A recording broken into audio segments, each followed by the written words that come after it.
ओम नमो भगवते वासुदेवाय नमः।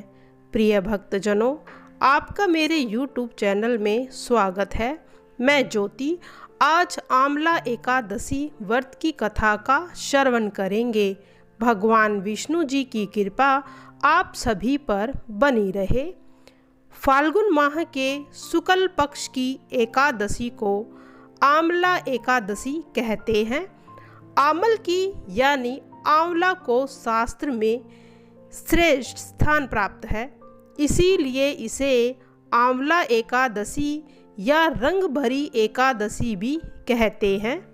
विष्णु जी ने जब सृष्टि की रचना के लिए ब्रह्मा को जन्म दिया, उसी समय उन्होंने आंवले के वृक्ष को भी जन्म दिया था। आंवले को भगवान विष्णु ने आदि वृक्ष के रूप में प्रतिष्ठित किया है।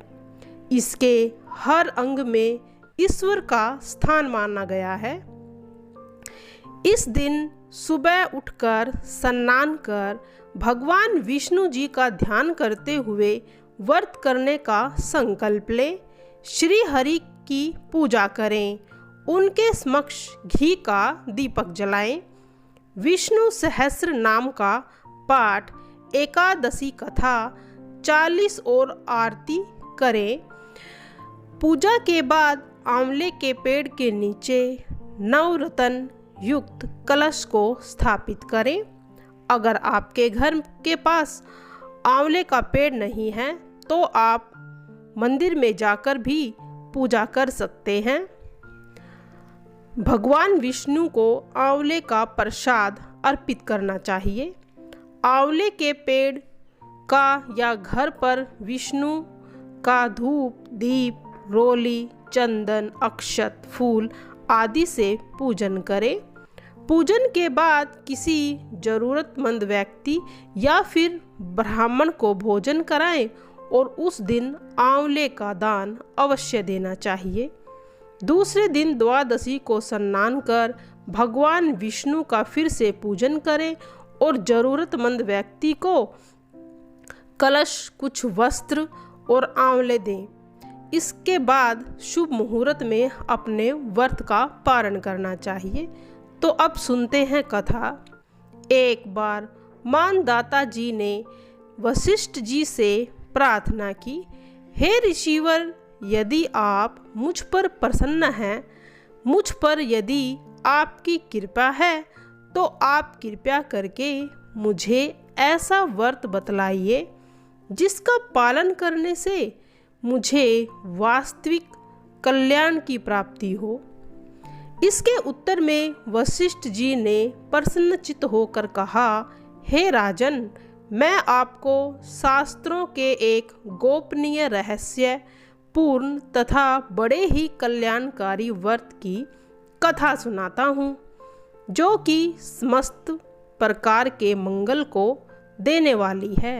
हे राजन, इस व्रत का नाम आमल की एकादशी व्रत है।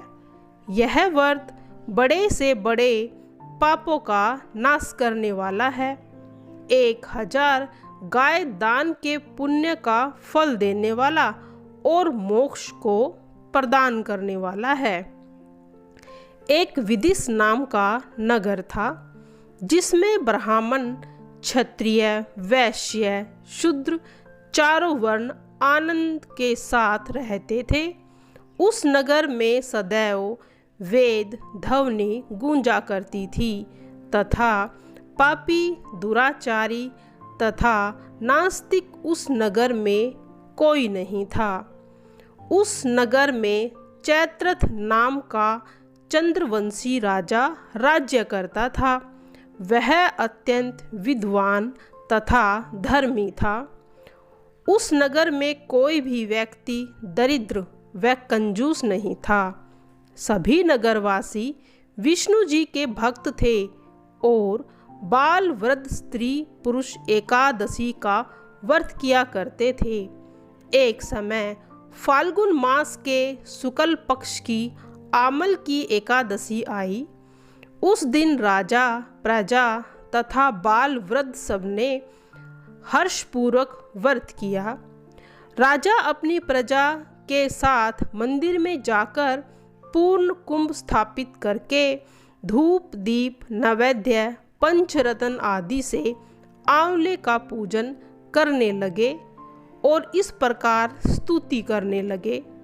हे दात्री, तुम ब्रह्म स्वरूप हो, तुम ब्रह्मा जी के द्वारा उत्पन्न हुए हो और समस्त पापों का नाश करने वाले हो। तुमको नमस्कार। अब तुम मेरा अर्घ्य स्वीकार करो। तुम श्री रामचंद्र जी द्वारा सम्मानित हो। मैं आपकी प्रार्थना करता हूँ, अतः आप मेरे समस्त पापों का नाश करो। उस मंदिर में सबने रात्रि को जागरण किया। रात के समय वहाँ एक शिकारी आया जो अत्यंत पापी और दुराचारी था। वह अपने कुटुंब का पालन जीव हत्या के लिए करता था। भूख और प्यास से अत्यंत व्याकुल वह शिकारी इस जागरण को देखने के लिए मंदिर के एक कोने में बैठ गया और विष्णु भगवान तथा एकादशी महात्म्य की कथा को सुनने लग गया। इस प्रकार अन्य मनुष्यों की भांति उसने भी सारी रात जागकर बिता दी। प्रातःकाल होते ही सब लोग अपने घर को चले गए तो शिकारी भी अपने घर को चला गया। घर जाकर उसने भोजन किया। कुछ समय बीतने के पश्चात उस शिकारी की मृत्यु हो गई। मगर उस आमल की एकादशी के व्रत तथा जागरण से उसने राजा विदुरथ के घर में जन्म लिया और उसका नाम वसुरथ रखा गया। युवा होने पर वह चतुरांगनी सेना के सहित तथा धन धान्य से युक्त होकर 10,000 ग्रामों का पालन करने लगा। वह तेज में सूर्य के समान, कांति में चंद्रमा के समान और वीरता में भगवान विष्णु के समान और क्षमा में पृथ्वी के समान था। वह अत्यंत धार्मिक, सत्यवादी, कर्मवीर और विष्णु भक्त था। वह प्रजा का सम्मान भाव से पालन करता और खूब दान दिया करता था। एक दिन राजा शिकार खेलने के लिए गया। दैव योग से वह मार्ग भूल गया और दिशा ज्ञान न रहने के कारण उसी वन में एक वृक्ष के नीचे सो गया। थोड़ी देर बाद पहाड़ी मल्लेच्छ वहाँ पर आ गए और राजा को अकेला देखकर मारो मारो शब्द करते हुए राजा की ओर दौड़े। मल्लेच्छ कहने लगे कि इसी दुष्ट राजा ने हमारे माता पिता, पुत्र पौत्र आदि अनेक संबंधियों को मारा है तथा देश से निकाल दिया है, अतः इसको अवश्य मारना चाहिए। ऐसा कहकर वे मल्लेच्छ उस राजा को मारने के लिए दौड़े और अनेक प्रकार के अस्त्र शस्त्र उसके ऊपर फेंके। वे सब अस्त्र शस्त्र राजा के शरीर पर गिरते ही नष्ट हो जाते और उनका वार पुष्प के समान प्रतीत होता। अब उन मल्लेच्छ के अस्त्र शस्त्र उल्टा वहीं पर प्रहार करने लगे, जिससे वे मूर्छित होकर गिरने लगे। उसी समय राजा के शरीर में एक दिव्य शक्ति उत्पन्न हुई। वह शक्ति मल्लेच्छों को मारने दौड़ी और थोड़ी ही देर में उसने सब मल्लेच्छों को काल के गास में पहुंचा दिया। जब राजा सोकर उठा तो उसने मल्लेच्छों को मरा हुआ देखकर कहा कि इन शत्रुओं को किसने मारा? इस वन में मेरा कौन हितैषी रहता है? वह ऐसा विचार कर ही रहा था कि आकाशवाणी हुई, हे राजन, इस संसार में विष्णु भक्त के अतिरिक्त कौन तेरी सहायता कर सकता है? इस आकाशवाणी को सुनकर राजा अपने राज्य में आ गया और सुखपूर्वक राज्य करने लगा। महर्षि वशिष्ठ बोले, हे राजन, यह आमल की एकादशी व्रत के प्रभाव था। जो मनुष्य इस व्रत को करता है, इस एकादशी के व्रत को धारण करता है, वे प्रत्येक कार्य में सफल होते हैं और अंत में विष्णु लोक में जाते हैं। प्रिय भक्तजनों, अब सुनेंगे शालिग्राम जी की एक बड़ी ही विचित्र कथा। जिस प्रकार नर्मदा नदी का हर पत्थर भगवान शिव का रूप होता है, जिसे नर्मदेश्वर कहते हैं, उसी प्रकार गंडक नदी का हर पत्थर शालिग्राम होता है। भगवान विष्णु का एक रूप शालिग्राम भी है और विष्णु जी के शालिग्राम रूप की पूजा सदियों से चली आ रही है। गंडकी नदी वही नदी है जहाँ शालिग्राम भगवान प्रकट होते हैं। भगवान शालिग्राम दुनिया में यदि कहीं मिलते हैं तो वे केवल गंडकी नदी के तट पर मिलते हैं। पर भगवान शालिग्राम गंडकी नदी में ही क्यों रहते हैं? इस विषय से जुड़ी भगवान शालिग्राम और वैश्य की यह कहानी है। हजारों वर्षों पूर्व किसी नगर में एक वैश्या रहा करती थी जिसका नाम गंडकी था।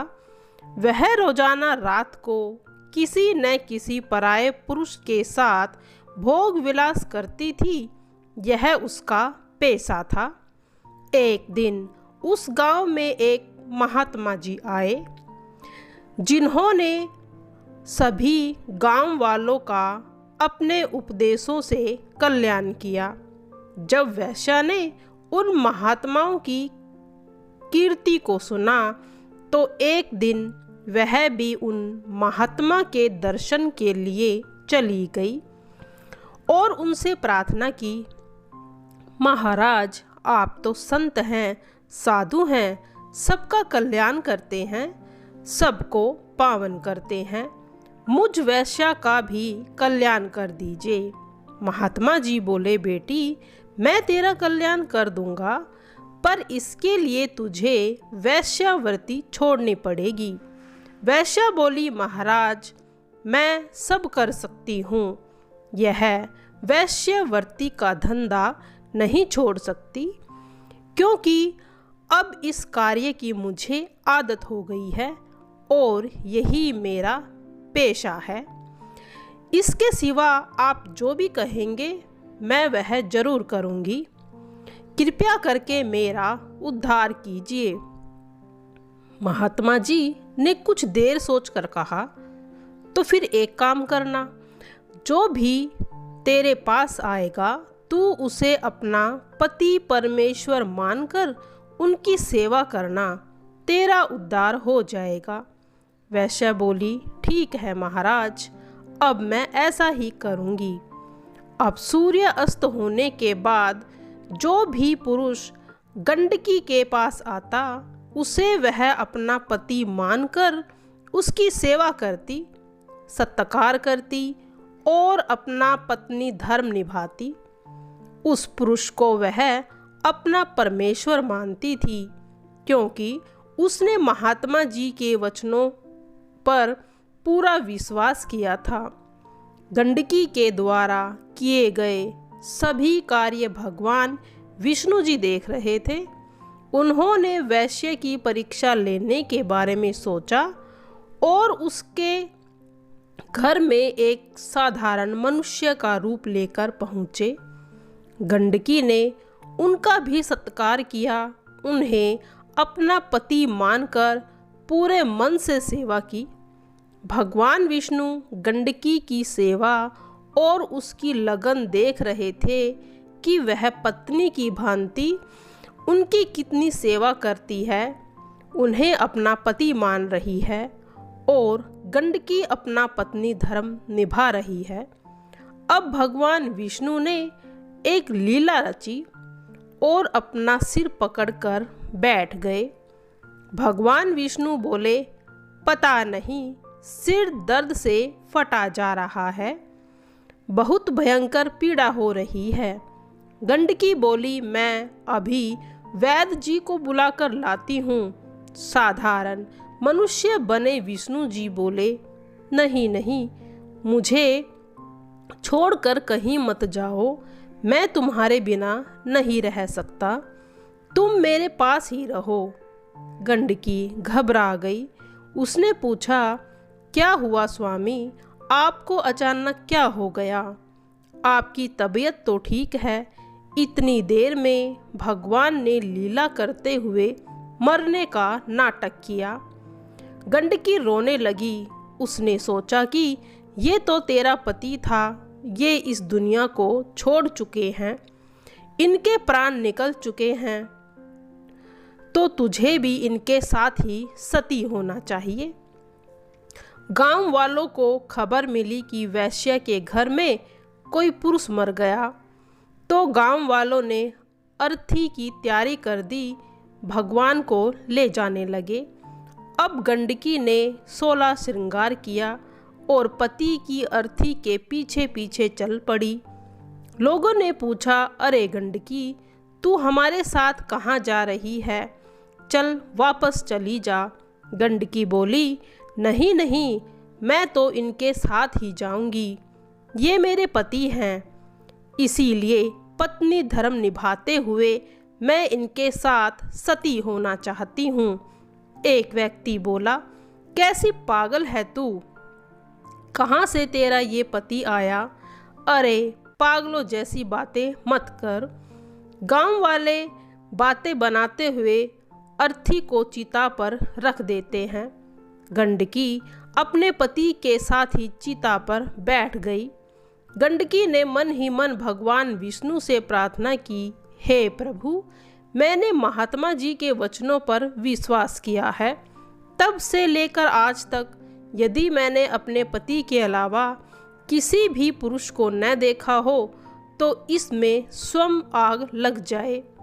जब भगवान विष्णु ने देखा कि गंडकी तो उन्हें याद कर रही है और उनसे ही प्रार्थना कर रही है, तो उन्होंने चमत्कार दिखाया और गंडकी की परीक्षा हेतु चिता में आग उत्पन्न कर दी। जब आग लगी तो भगवान ने एक आँख खोली, देखा कि यह क्या कर रही है।